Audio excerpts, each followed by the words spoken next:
Subscribe to our channel and press the bell icon to never miss an update. I think one can pick the target schools and then work towards it and not worry too much about what is happening.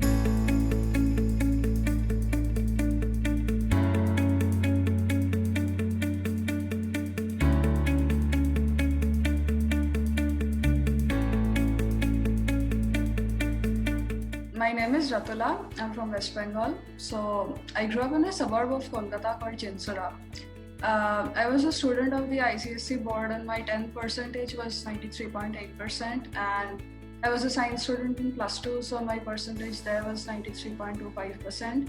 I graduated in English literature, so my percentage was 75.5%. I had calls from IIM Kozhikode, Shillong and all the new IIMs, and apart from that I had SPJ in marketing and MDI and Excels, BM and HRM both. I always wanted to go into English academia. That was why I took up English in the first place, because I was a reader all my life and stuff. I really liked literature, so to speak. So, but then during my second year, I think it was in 2017, I wasn't getting the sort of marks that I would have liked.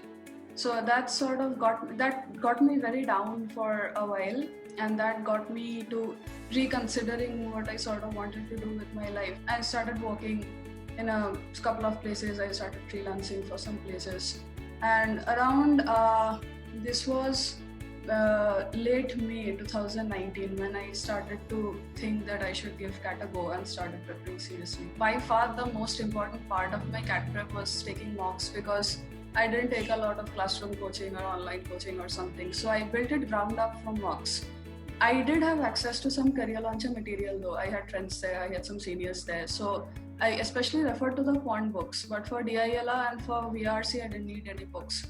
So I think I didn't prepare for VRC a lot, because starting out I went through a few mocks, I did a few sectionals, and I scored really well there in the range of some 97-98 percentile. So I was like, we can let this be until we start taking mocks. I think I started with outlining whatever chapters were there, like the complete syllabus, and I started jotting down the important formulae, and I took sectionals after that to sort of bring myself up to par before the mock started. But DILR was like a whole different ball game. I think 1/3 of or even more of that I devoted exclusive of my prep time. I devoted exclusively to DILR. It was something that kept me on my toes since the very final day.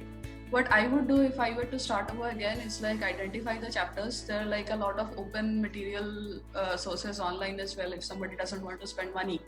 So I'd identify the chapters, I'd look at the question types, I'd buy a mock set prior, if I had the money, and then I'd jot down the relevant formula. And if I wasn't doing very well, I'd look at the bracket in which I was trying to aim. So not everybody wants a 95 plus in quant or a 90 plus. If I was somebody who was trying to sail through, I initially was for DILR, if I just wanted an 85 plus percentile, I would I'd leave out geometry, I'd leave out permutations and combinations, I'd focus on arithmetic, I'd focus on number systems, I'd focus on algebra. And if I had these three down pat, I could be pretty sure in my mind that I'd get an 85 plus. So that's not a problem. Even towards the very end, I left out the difficult permutation combinations and the probability sums, because I didn't feel like there was a need for them, to be honest. If I realized I was bad at something, I was abysmal at DILR, I spent a lot of time on it. I used to keep a 2 to 3 hour schedule for myself on weekdays. If I could, I brought that limit up to 5 hours, 6 hours if I could, if time permitted. I didn't allow myself to get lax during weekends and have a good sleep in the mornings. I used to wake up at 8 or something, and I'd do a solid study sesh for about 5 to 6 hours, because I needed to get my DILR, get my quant up to scratch. And quant is absolutely not something that you'd be good at if you were out of practice for a year or two. If you're on consistent practice every day, that's how you get good at quant. That's how I've seen everybody I know who's good at quant maintain their stuff. So I think if you're bad at quant, you can just outline what you have to study and you can work on some trinkets every day. That's how you get to average, and from there you get to good, and there you get to very good. I don't think there's a shortcut or somebody is born with something. there's one school of thought that says that read whatever you can lay your hands on to be good at VRC. I don't think that's true, because like your prep sort of gets dispersed if you read everything you can lay your hands on. I like more focused, more specific approaches to everything. Like if there's a problem at hand, I'd focus only on that. I don't care about what else is going on. So my point is that if I was somebody who was not very good at VRC, I'd concentrate only on CAT prep material to get myself up to scratch. I wouldn't read novels, I wouldn't read storybooks. So during my CAT prep, by the way, funnily, like I'm somebody who easily reads about 70 plus books a year. But during my CAT prep, in the whole year, I sort of scored like 12 books, I think. So that didn't really hurt a lot. I think I think analyzing your mocks VRC section, like going through CAT material, if you have it, should constitute about 70% of your prep. Like for the other 30%, I don't think you can read fiction, because people sort of tend to get bored if they aren't regular fiction readers. So I'd recommend reading some newspapers that have like high quality publication ethics and standards, like the Hindu, or like there's some actually nice free article sources on the web, like Al Jazeera is free. There's also Thrive Global, there's like HuffPost, there's based out of India, I think the Deccan Herald is free. So I think May to June is a reasonably good time to start taking mocks. Most people don't require prep in at least one section. Like DILR is something that everybody tends to suffer with for some time, like in my experience. But like engineers, like I have a lot of engineer friends, they didn't struggle with Quants, I didn't struggle with VRC. So I don't think there's a lot of prep required in one section either way. I was a total CAT noob when I started preparing, so I bought mocks from all three websites. So I don't think it was a very bad decision in retrospect, but I think IMS's materials helped me the most actually. Like even during GDPI, IMS's materials were the most comprehensive. So I think all three of them do a good job of preparing you, but I think DILR from Career Launcher is very tough. I couldn't manage to make a lot of headway. Apart from that, time and IMS is like comparable. I still tend to lean slightly towards IMS because they have good verbal prep materials, and like this year that turned out to be extremely relevant.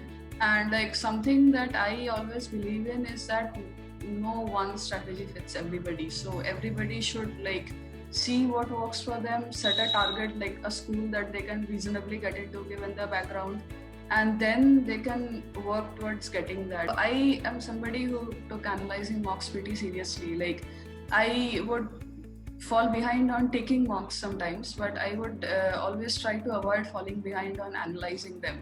So I didn't really select mocks that I found relevant. I sort of went along as they came. I took about 2 mocks per week.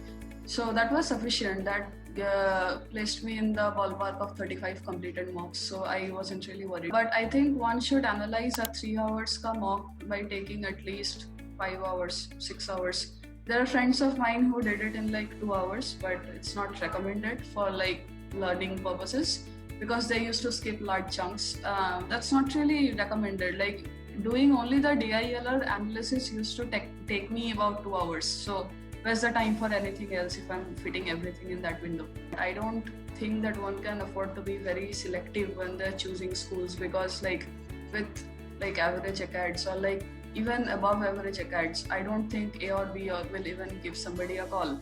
So I think one can pick the target schools and then work towards it and like not worry too much about what is happening. Like I'm a big fan of Rajesh Balasubramaniam from 2IIM.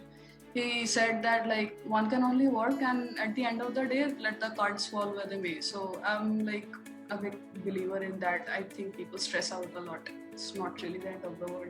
Hi guys, Inside IIM has come up with an exciting new one-on-one mentorship product where you get to interact with superstar managers from different businesses, different functions. You can ask them everything around your career, your education, your future success. If you are interested, the link is in the description below. Thanks.